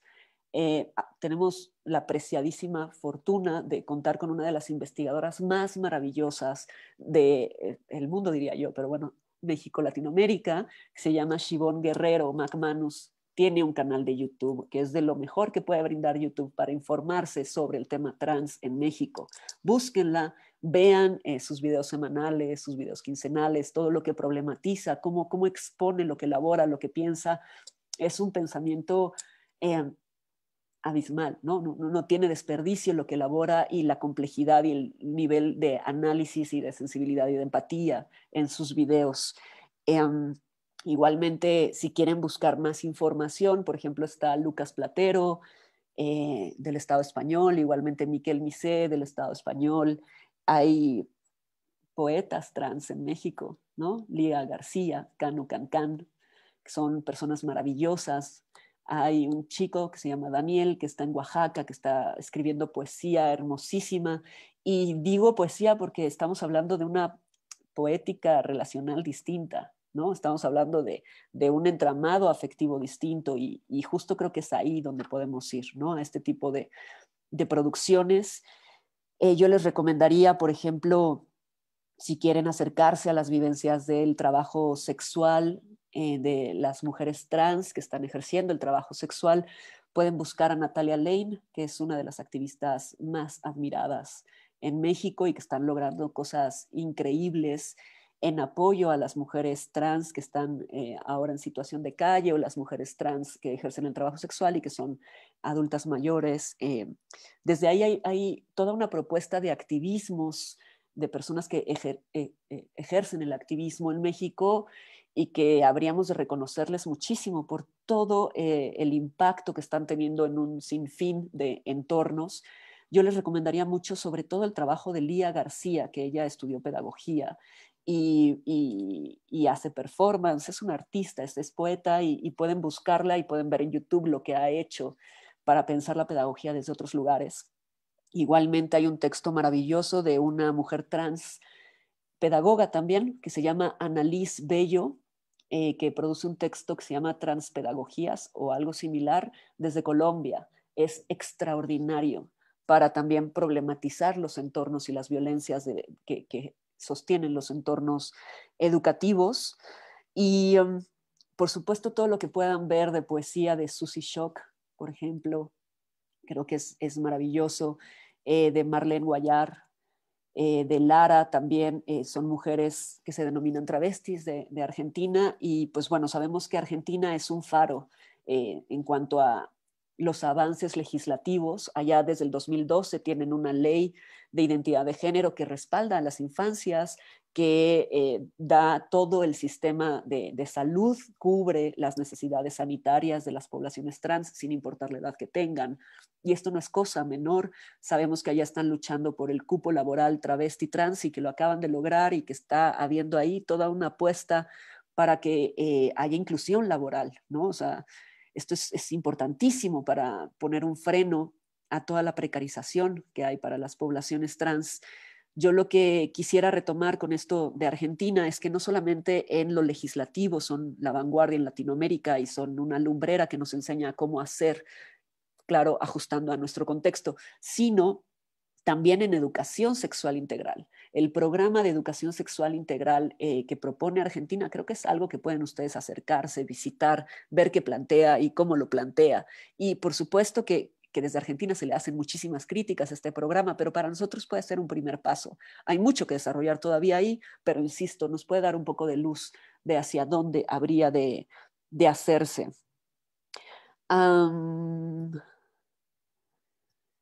¿Qué más? Quiero agradecer la mención de Tadeo, me pareció brillante la puntuación que hizo. Y bueno, en cuanto al adultocentrismo y el machismo, la misoginia, las normatividades hetero y cis, sí me parece que están engarzadas y que funcionan en un entramado simbólico que el psicoanálisis, por ejemplo, lacaniano, se ha atrevido a naturalizar desde muchos horizontes, y que también es una de las críticas necesarias que se debe de hacer, ¿no? O sea, todo aquello que se naturaliza incluso en el orden simbólico, ¿no? Como esto inamovible que el estructuralismo sostiene también de manera como, no sé, tan deleznable. Creo que es digno de criticar, de criticarse, de mencionar que tampoco es por allá. Y que, bueno, son expresiones desde las cuales se legitima cierto orden y cierta distribución de las oportunidades, cierta distribución de la vulnerabilidad para algunas poblaciones. Entonces, sí creo que el adultocentrismo es algo que nos ha hecho un daño atroz a la humanidad, que invalida los posicionamientos disidentes, diciendo que las niñas están confundidas o que están en una etapa o que no saben lo que dicen, que fue uno de los enunciados que en mi infancia más se me dijo: no sabes lo que estás diciendo. Enunciados que surgen cuando uno dice, por ejemplo, es que yo no creo en Dios, o es que a mí me gustan las niñas cuando no es lo que la sociedad espera, o es que yo soy un niño cuando no es lo que la sociedad espera.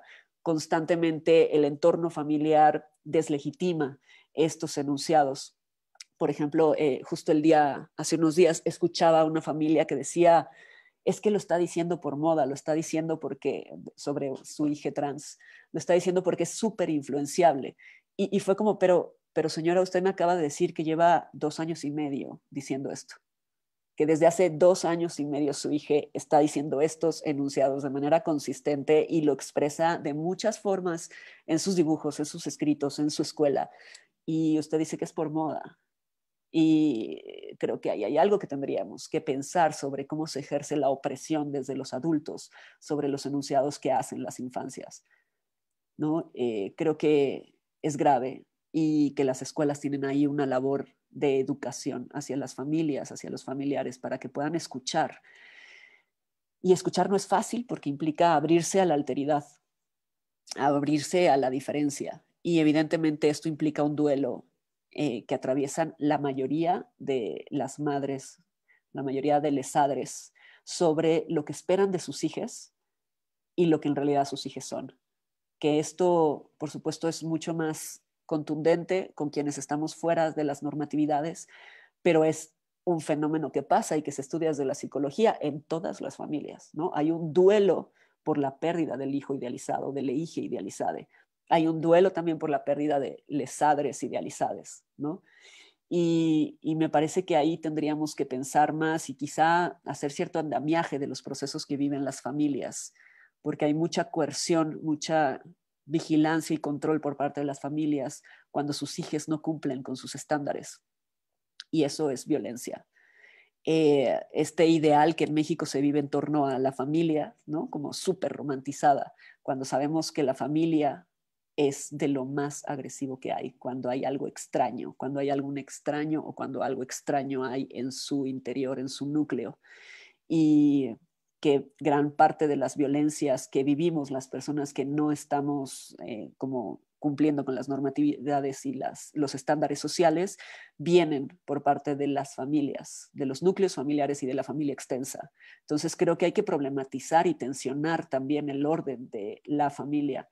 Y pensemos, pues, cómo en México está esta organización de pues antiderechos llamada el Frente Nacional por la Familia y todos sus derivados, ¿no? Porque son como pues parásitos que se dividen en más.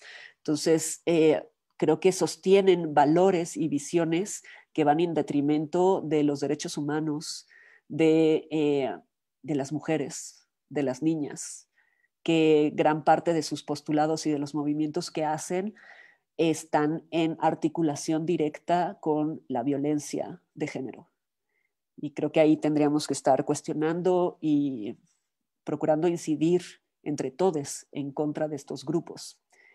No sé si hay más participaciones por ahí.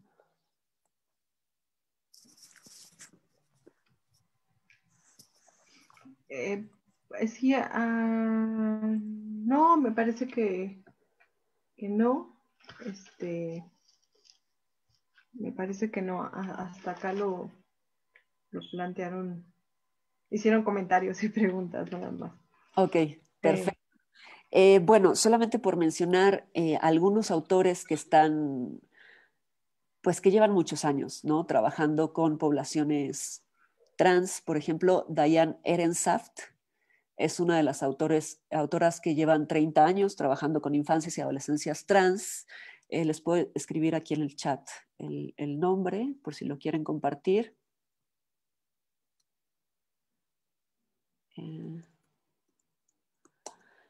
Y tiene muchos artículos que se pueden conseguir en PDF.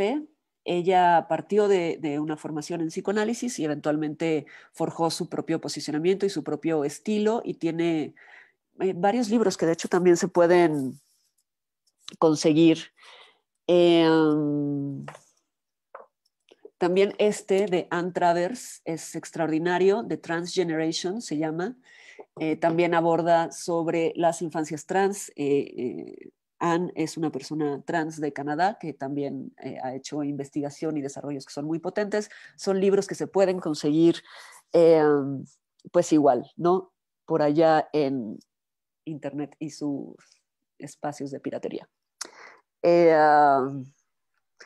Pues bueno, Jack Halberstam, iba a mencionar, el año pasado se dio el premio Sor Juana Inés de la Cruz a una autora argentina, una mujer trans llamada Camila Sosa, por un libro extraordinario que se llama Las Malas. Es maravilloso. Ese libro se consigue en México y también en Amazon, me parece. Es increíble para comprender las realidades que viven las trabajadoras sexuales desde los posicionamientos trans de las últimas décadas. Es un libro que si bien pues describe una violencia atroz, no lo hace de manera explícita, sino que es como un entramado de realismo mágico súper poético. Entonces es hermosísimo leerlo. Para quien pregunta dónde pueden seguirme, bueno, les voy a dejar aquí mi correo, que es dani.damian.cg, C de Cruz, G de Gutiérrez, @gmail.com. ¿Vale? Ahí se pueden poner en contacto conmigo por si hay algo en lo que les pueda apoyar, ya sea en desarrollos académicos y tal, o si desean algo del orden de nuestra praxis clínica, si son psicólogos y quieren por ahí algún tipo de apoyo, o si requieren saber sobre grupos que hayan en contextos particulares en México o en Latinoamérica, con todo gusto pueden contar con ello. Pronto saldrá un libro por parte de la Asociación por las Infancias Transgénero, que también es una organización importante en México. En su página pueden encontrar un área de biblioteca donde hay muchísimos textos e información y testimonios que también pueden serles útiles. Y bueno, en ese libro viene un texto mío que está dirigido específicamente para psicólogos, para personas que se dedican a la práctica clínica, pero que puede también apoyar a quienes hacen cuestiones en entornos educativos. ¿Dónde más pueden encontrar cosas? Yo me he dedicado un poco a borrar mi paso por las redes sociales, entonces por ahí no es por donde me podrán encontrar, pero bueno, espero que eventualmente pueda estar yo por allá, por Querétaro, visitar a mis amigues adoradas desde allá y entonces que podamos en presencial platicar. Ahora, ¿cómo se podría trabajar la aceptación o reconocimiento de un niño o adolescente trans en un contexto social específico como es la escuela? A mí me parece que no tendríamos que esperar a que haya un niño o adolescente trans. Tendríamos que hacer un posicionamiento institucional y eso se tendría que promover idealmente incluso desde el equipo docente, ¿no? O sea, como estar empujando para que la escuela pueda posicionarse y pueda tener estrategias, metodologías en todos los espacios para que sean espacios respetuosos con la diversidad. Ahora, si ya está la niña, si ya está la adolescente, hay muchas vías y ahí sí depende de la decisión que tome la familia y la niña. Hay que ir al paso de lo que la familia también decida y que construya como lo más seguro para su hija. Hay familias que prefieren que no se sepa. Entonces buscan escuelas de primera vez y logran introducirles con el género con el que se identifican y entonces no se trabaja nada a nivel de diversidad en las escuelas. Esto, por supuesto, tiene beneficios inmediatos porque la niña va a circular como una persona más sin tener como ningún tipo de problemática en un inicio. La cuestión es que vulnera al niño porque tendrá que guardar un secreto y tendrá que tener cuidado y tendrá que estar vigilándose y estar preocupada de que alguien se entere y esto no es precisamente lo más recomendable. Yo no lo recomendaría, pero hay familias que deciden mejor hacerlo así. Lo ideal, a mi juicio, sería que haya un posicionamiento institucional, que desde arriba, desde la directora del plantel, se defina qué se va a hacer y entonces se haga una sensibilización, un programa extenso, que no es nada más un taller, es, o sea, como un hola que hace, doy una presentación, no, es algo extenso que abarque todo el ciclo escolar, donde se le pueda dar a los docentes, las docentes, las estrategias y herramientas necesarias para, digamos, blindar todo el entorno escolar como un entorno seguro. Y esto implica también reformular la infraestructura de los espacios, ¿no? Pensar cómo se va a resolver lo de los sanitarios para que sea un espacio seguro, porque no es únicamente, por ejemplo, que un niño trans ya vaya al baño de varones, porque ahí puede vivir violencias delicadas o graves. Es pensar cómo hacer un entorno seguro para todas las infancias y adolescencias desde una perspectiva de diversidad y de derechos humanos. La Asociación por las Infancias Transgénero tiene un protocolo que también está disponible en su página, protocolo de educación se llama, y ahí da recomendaciones sobre qué es lo que se debería de hacer. Insisto, lo ideal es que haya un posicionamiento por parte de la dirección, la directora, de ahí equipo docente y cualquier tipo de trabajador que esté en el plantel y de ahí intervenir con familiares y compañeros de las niñas, donde de manera constante haya un proceso educativo. Insisto, no es nada más una plática, es un programa extendido. Hay alguien llamado Jorge Herrera que hace un trabajo admirable con su organización, justo se dedica a este tipo de programas y de proyectos y lo hace increíble porque tiene justo toda una formación para que no sea pensado desde la lógica de la capacitación, sino de un programa de intervención en torno a la educación sexual integral y a la inclusión y la diversidad. Bueno, eso, no sé qué otros comentarios han llegado, que me perdí un poquito. Pues esto, pues te mandan saludar, te agradecen mucho los aportes y Y dice, ¿no? Muy iluminativa, muchísimas gracias por compartir. Y pues sí, me parece que hay como mucho interés en pues conocer también, ¿no? Seguir acompañando tus producciones y bueno, yo creo que ha sido fantástico lo que nos has compartido y por eso seguirte conociendo. Pues un gusto estar aquí con ustedes. Gracias por todas las participaciones, las elaboraciones que han hecho, lo que han querido compartir. Lo valoro un montón y seguimos en contacto y en comunicación.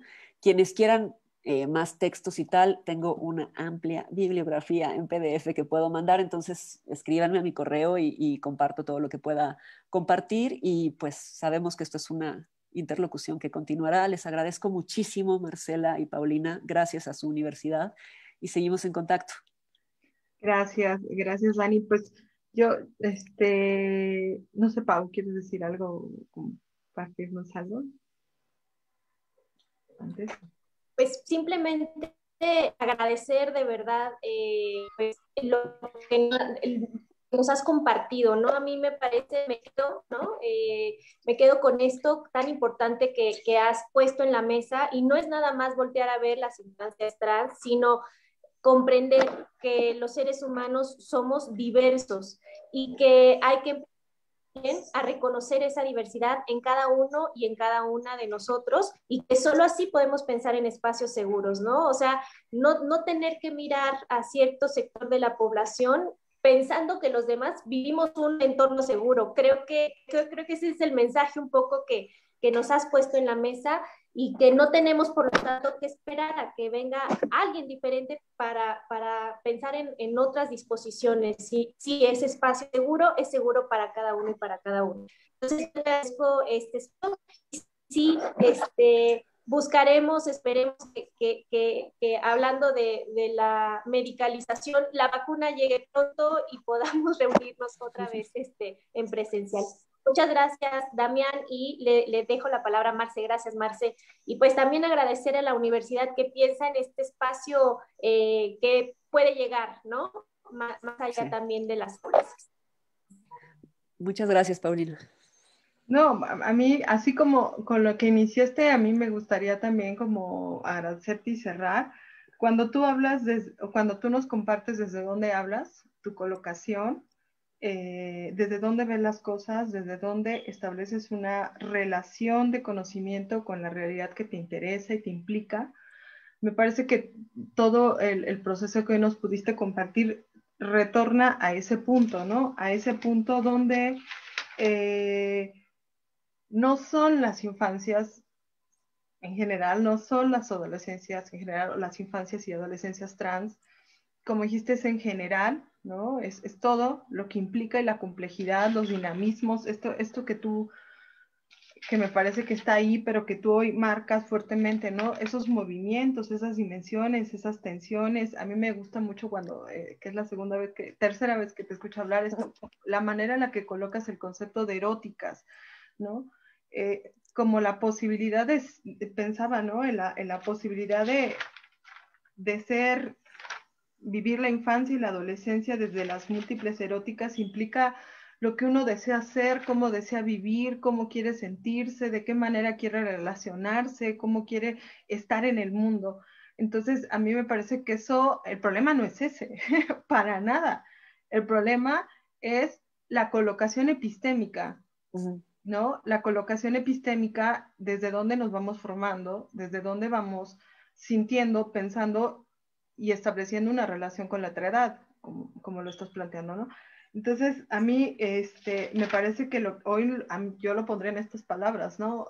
Estás haciendo una propuesta de hacer un giro epistémico de eso que nos ha ido constituyendo y conformando y que creemos saber, ¿no? Y creemos saber desde estas pedagogías de la crueldad, que a mí me llama mucho la atención la palabra que usas, ¿no? Lo atroz, y ahorita estaba googleando la palabra, y lo atroz no refiere a otra cosa más que al dolor, al sufrimiento y a lo cruel, y a la violencia. Entonces estás hablando de que estamos inmersos y somos parte de una cultura de lo atroz, y esa cultura de lo atroz no la estamos visibilizando, y no sabemos cómo estamos habitando en esas prácticas de crueldad, diría Rita Segato.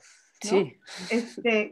Y que somos parte de esos mecanismos de dominación, de control, y que estamos reproduciendo esos círculos de violencia. O sea, el centro, como dices, sí es el respeto, la diversidad, espacios seguros para las infancias y las adolescencias en su diversidad, pero el centro está en esa colocación epistémica de esos supuestos saberes, de esos sujetos de supuestos saberes, ¿no? Que hacen lectura de la realidad, ¿no? Y de estas realidades tan diversas. Entonces, yo te agradezco muchísimo la provocación de recolocarnos, saber desde dónde estamos mirando, desde dónde estamos estableciendo relaciones de conocimiento, desde dónde estamos aprendiendo y quizás también desde dónde estamos ejerciendo prácticas de enseñanza. Te agradezco un montón y pues ya nos encontramos y ya no te vamos a soltar. Qué maravilla escucharte, Marcela. Me encanta esta especie como de articulación que haces de cierre. Muchas, muchas gracias. Me aporta mucho escucharte y me encantará estar por allá. Ojalá nos lo permita pronto la pandemia. Continuamos en comunicación y gracias por siempre el trato tan amable, por todo el seguimiento que le han dado a esto. Les mando un abrazo muy grande también. Gracias. Quiero cerrar dando lectura a tu constancia que tardecito, pronto te la vamos a hacer llegar, ya sabes. Gracias. Y dice: la Universidad Pedagógica Nacional, Unidad 22A, Querétaro, otorga la presente constancia a Dani Cruz Gutiérrez por impartir la conferencia Aportes Críticos para un acompañamiento ético de las infancias y adolescencias trans, dirigido a estudiantes de la licenciatura en Intervención Educativa y Pedagogía. Santiago de Querétaro, 26 de noviembre de 2021. Atentamente, Educar para Transformar, y firma nuestro director de la universidad. Muchísimas gracias. Muchas gracias. Gracias a ti y a todas nuestras compañeras y compañeros de la UPN y a nuestros compañeros maestros, maestras que seguramente también nos apoyaron en estar acá. Y a Javier también, que también, estuvo de administrador. Gracias, Javier. Que les vaya muy bien y abrazos a todos. Bonita tarde. Mil gracias. Gracias, Paula. Igualmente. Bye.